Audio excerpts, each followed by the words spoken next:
प्रितीच्या बाबा भयणीनो, आज आमी किरीत भाशेन दोन दोबाचीक परब समोरुमता. पयले सुवातेर आमी मारयेचे सर्ग व्हरोन the assumption of our lady ही परब आमी समोरुमता.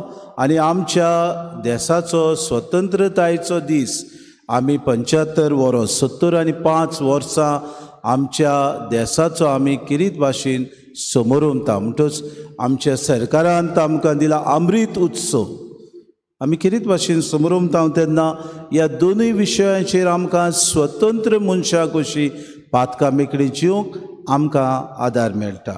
आमच्यो आदल्यो चाली सोडून दिवन नव्यो चाली आपणावंक आज ही परब आमकां दोबाज्यान उलो मारता. आज किरीत भाशेन तुमचे उक्तावणेचो दीस तरणाट्यांचो. म्हणटकूच एक ल्हानशी घोडणी जी किरीत भाशेन आमी जाणा दामावाच्या मिसावांनी जाता ती तुमकां सांगता. थंयसर कोणूय मेलो जाल्यार पयले सुवातेर लोक तें मोडें सगलो सादो आपल्या सादेपणान तें मोडें घरांत भितर हाडटात. म्हणटकूच तें एके फोलयेचेर घालून ती मोडें भितर हाडटात आनी तें मोडें भायर शिमतोरीन वचूंक तीं पावलां मारतात. आपूण एक वाट तयार करता. शिमतोर पयस आसता म्हणटच ती वाटेक लागतात आनी जशी ती वाटेक लागतात तेन्ना शिमतोर तांकां दिश्टी पडटा तेन्ना ओद्दे वाटेक बायलो फाटीं रावतात. म्हणटच बायलांक शिमतोरीन वचूंक थंयसर बाबा भयणीनो रायट ना. म्हणटच बायलो ओद्दे वाटेक रावतात. दादले वेंग मारतात ह्या मोड्याक आनी ते मोडे घेवन थंयसर शिमतोरीन वेतात. शिमतोरीन गेल्या उपरांत थंय पाद्रीन आपलें बरे तरेन सगळी रीत मोरणाची रीत पाळल्या उपरांत पाद्री आपल्या घराक वेता. लोक ती मोडें परतून उक्तें करतात आनी त्या मोड्याच्या तोंड उगडटात, पोट चिरतात आनी तातूंत तांदूळ घालतात. ताचे आख्खे तांदूळ घालून पोट आनी तोंड बोत्तात आनी ताका वेळो मारतात. शिमतोरीच्या भोंवतणीक उरफाटो आनी आरो दोनी बाटींनी वेळो घालतात आनी भोंवडी मारतात. म्हणटकूच ते एके भाशेन दे गो क्लॉकवायज एंड एंटी क्लॉकवायज. कित्याक घालतात गाय? तांचे विचारा प्रमाणे तांकां विचारलें जाल्यार ती म्हणटात मेलोलो मनीस बरे तरेन जेवण खाण परतून ताका हे जेवणाची रूच येना जावं पोट भरून ताचें आसूंक गरज. मेल्लो मनीस आमी जाणा तो आनी परतून थंय बाबा भयणीनो जितो जावचो ना. पूण तांची रीत तांचो आचार दुसरी ते थंयसर क्लॉकवायज आनी एंटी क्लॉकवायज ताका भोंवडो मारतात तो वाट घुस्पोवपाक so that he may forget to come back to his house. भयणीनो ही तांची मनां आजून उक्ती जायनात. एंड दॅट्स द रिजन पाद्रीनी थंयसर वचून जायते प्रयत्न केल्यात आनी आतां थोडी बायलो शिमतोरीन येवंक तांणी परवानगी दिल्या. पूण जायत्या सुवातांनी ही परंपरा आजून चलता. कित्याक हो लोक ट्रायबल लोक जावन आसा. म्हणटकूच हे परंपरे किरीत भाशेन स्वतंत्र कशी दिनात आचाराक बांदलेली आसात आनी ह्या आचार गोट आपले सांबाळून ती दवरतात. ब्लायंड फेथ बरो तांकां उक्त्या मनाचो भावार्थ आसूंक गरज. जेन्ना जेजू क्रिस्त आमचो सोमी म्हूण आमी मानून घेता तेन्ना क्रिस्त आमकां सगल्यांक गुलामपणांतली मेकळी करता म्हूण आयच्या दुसऱ्या वाचपान गालेस्करांक बरोवन आमी आयकता. पयलें वाचप आमी घेतलां जुदिताच्या पुस्तकांतलें. थंयसर आमकां मेळटा थंय राजा आपूण नेबुकदनेझार सगळी आपल्या राजवटकेन आपूण महाराजा कसो जिवंक सोदता. म्हणटच सगळ्यांनी आपल्याक आख्या संवसाराचो राजा I want to be the emperor of the world अशें तो सजमता आनी सगळ्यांनी आपल्याक मान बागोवची. आपल्याक सगळ्यांनी बाबा भयणीनो आपले खाला रावचें हें ताचें देवीक आपल्या जिवितांत ताचो एक होक आसता, गोल आसता. म्हणटकूच असल्या वेळार जुदिया हातूंत ही राजवटकी आसा ताचेर तो जुलूमशाही चलोवंक सोदता. म्हणटकूच हॉलोफेर्नीस ह्या आपल्या मुख्य जो आपलो चलयतालो सेनापती ताका तो दिता आनी म्हणटा तूं तांचो सगलो सांबाळ कर. ती म्हाका आजून मान दिनात. दे आर नॉट बाविंग डावन टू मी. म्हणटूच तो हॉलोफेर्नेसाक ही जबाबदारी दिता, सेनापतीक. आनी हो सेनापती किरीत भाशेन ही जबाबदारी घेता. आनी थंयसर एक नदी आसता बेतुलियेक. There is one river which flows to them, spring कशी. थंयसर तांकां ते नदीचें उदक मेवता फ्रॉम दी स्प्रींग. म्हणटच एके भाशेन हो लोक हेच नदींतलें उदक दिसपटी आपल्या जिवितान बाबा भयणो पियेता. हो कितें करता, हॉलोफेर्नेस बंद करता तांचें उदक वचपाचें. म्हणटच जेन्ना तुका उदक ना, मनीस आख्खो बाबा भयणो उपाशी रावंक शकता, पूण उदका विरेत मनशान रावंक जायना. म्हणटकूच आतां जुदेयाचो लोक मांडणी काडटा, कितें करचें आमी, ह्या हॉलोफेर्नेसाक कसो आमी मारून उडोवचो. असल्या वेळार जुदीत आपूण आपले सुरोपाय, सोबीत सुंदर ती विधवा आसता, तिचो घोव मेल्लो आसता, म्हणटच ती आपली बरी सुरोपाय आपल्याक आसा, बरी तरणी आसा, आपूण बरी दिसता, हें पळोवन ती हॉलोफेर्नेसा फुड्यान वेता, बरी न्हेसून, आनी हॉलोफेर्नेसाक बुलयता आनी बाबा भयणो ताचो गोमटी पिडून ताचो जीव काडटा. आनी अशें बेतुलियेक बाबा भयणीनो ती पोत्तून एकदां उदक सोडून दिता. असल्या वेळार हें आयचें वाचप, उजिया प्रवादी तिका वाखाणटा आनी म्हणटा, तुवें आमकां गुलामपणांतलीं सोडयलीं, देखून हो वडील तिका तुस्त करून म्हणटा, जुदिता तुवें पोदवेदार दुस्मानाचें जैत व्हेलें. बाबा भयणो, जशें जुदितान ह्या पोदवेदार दुस्मानाचें जैत व्हेलें, तशेंच मारयेन बाबा भयणो आमकां किरीत भाशेन ह्या पातकाचें जैत व्हरूंक आनी सुर्गीच्यो वाटो उक्त्यो करूंक आपल्या जिविता वरवीं तिणें फावो केलें. आयचें दुसरें वाचप आमी घेतलां. भाग्योन पावलो गालियेसकारांक बरोवन काय बरें सांगता उतरां. तो म्हणटा, तुमचे मोदें थोडे जुदेव आसात, ती पोवी सभा हांवें घडोवन हाडल्या, पूण थोडे जुदेव आसात ते म्हणटात, सुनोद करात. तुमचे मोदें जुदेवांची परंपरा ह्या क्रिस्तांवांक ते फोर्स कोत्ताले, तुमी सुनोद करूंक गरज आसा. म्हणटकूच त्या वेळार भाग्योन पावलो म्हणटा, तुमी ह्या समुदायाक आनी ह्या समाजाक तुमी करतात तें सारकें न्हय. जेजू क्रिस्तान आमकां सोडयलीं, म्हणटच आमी सगळीं जेजू क्रिस्ता वरवीं स्वतंत्र जाल्या खरें, पूण आतां तुमी तुमचें क्रिस्ती जिवीत दिलायेन सादतात. You are living your life indifferently. म्हणटकूच सगळे दिलायेन तुमी तुमचें क्रिस्ती जिवीत सादतात. कितें करूंक जाय, तुमकां क्रिस्तान सोडल्यान स्वतंत्र तुमी जाल्यात जाल्यार पयले सुवातेर तुमी पातकाचें जैत व्हरूंक गरज. दुसरे सुवातेर तुमकां तर स्वतंत्र केल्या जाल्यार आज स्वार्थी तुमी जायनाका. Don't become selfish.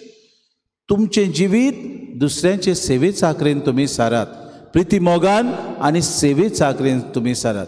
आनी तिसरे सुवातेर तुमी तुमच्या जिवितान जी स्वतंत्रताय मेळ्ळ्या ती दुसऱ्यांक दिवंक तुमी वावरात. म्हणटच तीन वस्तू भाग्योन पावलो गालियेसकारांक आपले चिठीन बरोवन सांगता. आयचे दिसा बाबा भयणीनो, मारयेचें तुस्त गीत आमी घेता काय बरें. आनी हे तुस्त गितान आमकां थंयसर 46 to 50 ह्या वडींत आमकां अवघड परिस्थितीन मारिया कशी देवाक दिनवाशी मोनान पळयता तें आमकां मेळटा. दुसरे सुवातेर आमी थंय 51 ते 53 ह्या वडींनी 51 to 53 थंय काळजीदार आनी पोदवेदार ह्या उतरांनी देवाक दिनवासता मारिया. आनी तिसरे सुवातेर मारिया आपल्या ह्या मोना उदेशी दुसऱ्या सभेक किरीत भाशेन आपल्याक मेळ्ळा ते भाशेन जैत व्हरूंक दुसऱ्यांनी ह्या पोदवेदार देवाशी सदांकाल रावचें म्हूण तांकां भास दिता. पयले सुवातेर बाबा भयणीनो, मारिया जावन आसा नैतीक विशयाचो ताळो. म्हणटच मारिया आमकां किरीत भाशेन ह्या काळजीदारपणान जिवंक आदार मागता. आमी जेन्ना ती म्हणटा आपल्या बावल्याची तो शक्ती दाखयता, काळजान गोर दोतल्यांक दुस्पटायता. बाबा भयणीनो, गोरवान मनशाचेर पातो काडले. आमी जाणा आदां एवीन गोरविश्ट जाली, देवा सारकी जावंक ती वावुरली. ह्या गोरवान ताणी आपणाचेर पातो काडले. मारीन सगळे खालतिकायेन आपूण पातकी नासतना सुद्दां देवा मुखार ती खालती जाली आनी आपणाक तिणें कुरपा मागली. हें कशें घडों येता? हें म्हजें सोबें कशें सायबा जावंक येता? देवान तिका सगळ्या मूड पातकांतली सोडयली खरी, पूण मारिया देवा मुखार आपूण पातकी कशी जावन खालती जावन देवा मुखार विनोती करून मागणें करून दीस सारली. हेंच आमचें धोरण जावंक आज आमकां एक आव्हान. दुसरे सुवातेर मारयेचो समाजीक विशयाचेर ताळो. आमी जाणव ह्या उतरांनी मारिया आपलें तुस्त गीत गायता. पोदवेदारांक तो सोदरा वयले शेवटिता, खालत्या मनशांक उंच उबारता. बाबा भयणीनो, मारिया ल्हान आनी चालती म्हणटकूच ती ल्हानूच आसतना देवाचें एक तरणाटें कशें आपलें जिवीत तिणें देवाक भेटयलेलें.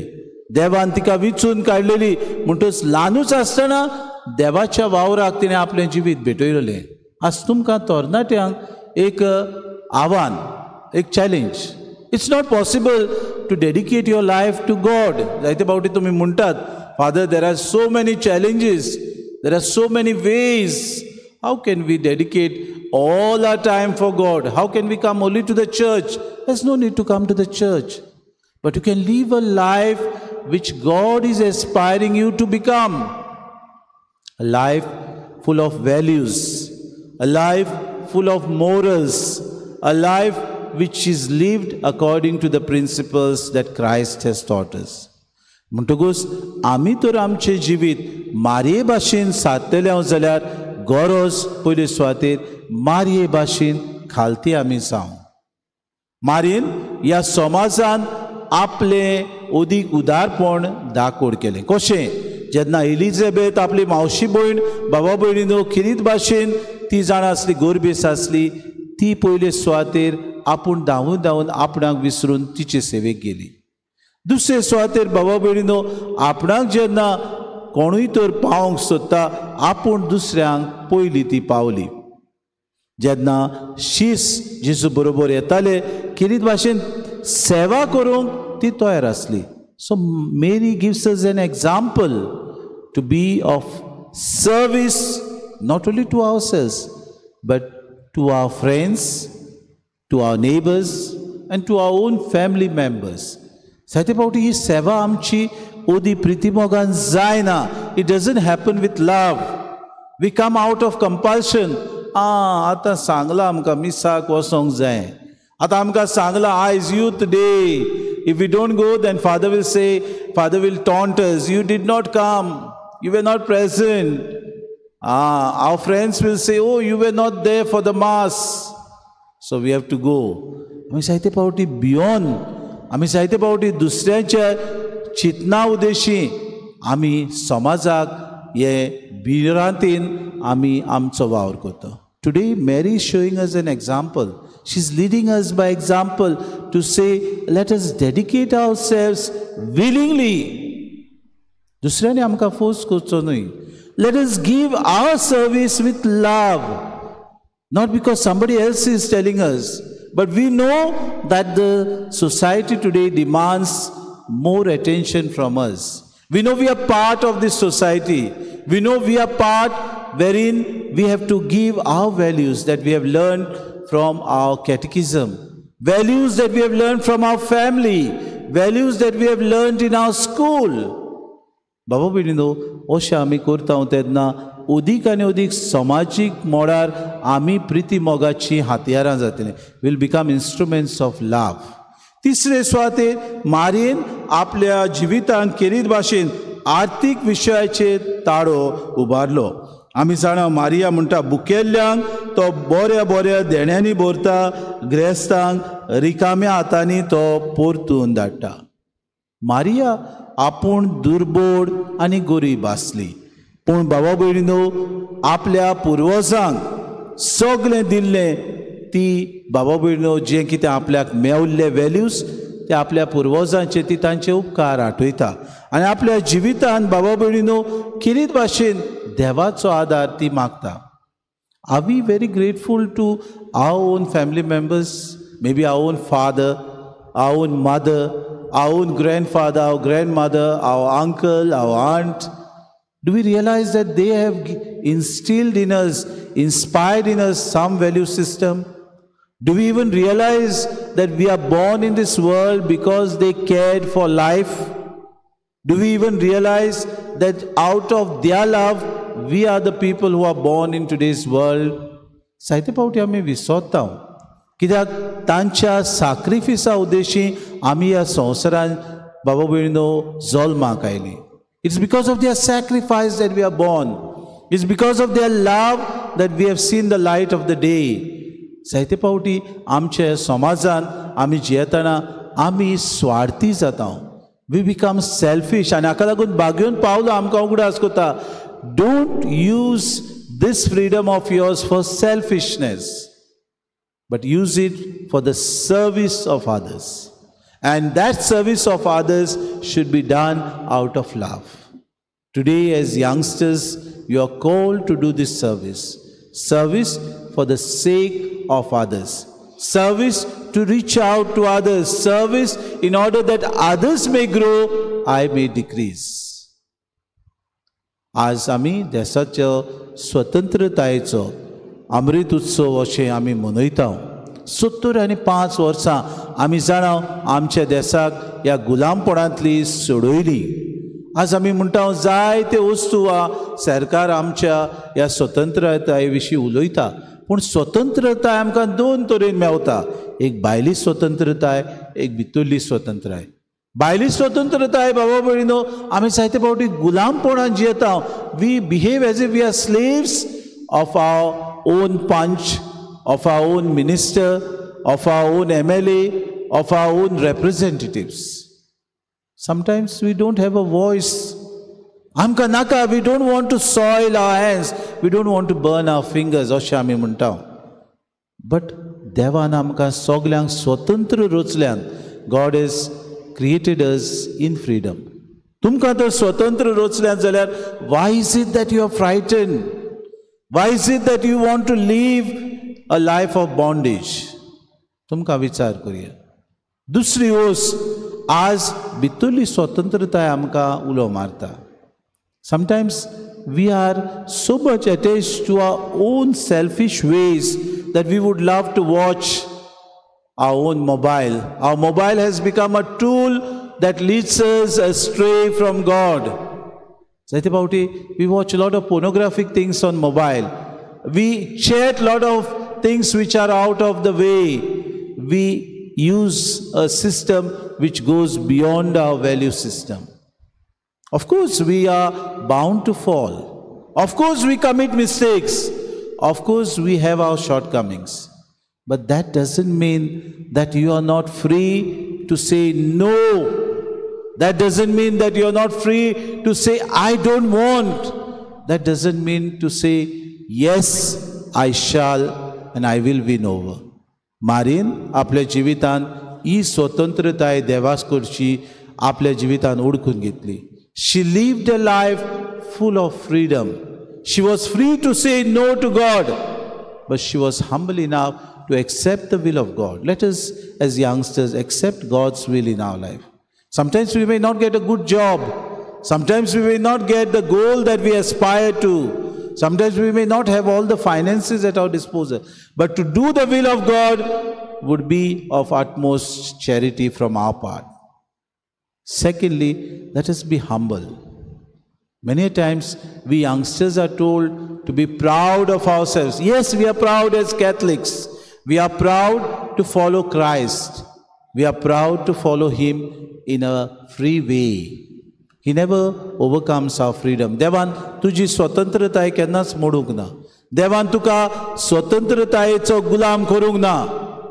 You yourself have made, you yourself have become a bonded laborer, a bonded person for another one who is doing things for you. Because you have given yourself into this bondage. Let us free ourselves. Let us open our mind, open our hearts, in order to understand the will of God and be humble enough to accept the will of God. मारयेन तर केलें जाल्यार आमकांय करूंक हें अवघड न्हय. It is not difficult for us. Let us then ask for this grace in today's Eucharistic celebration.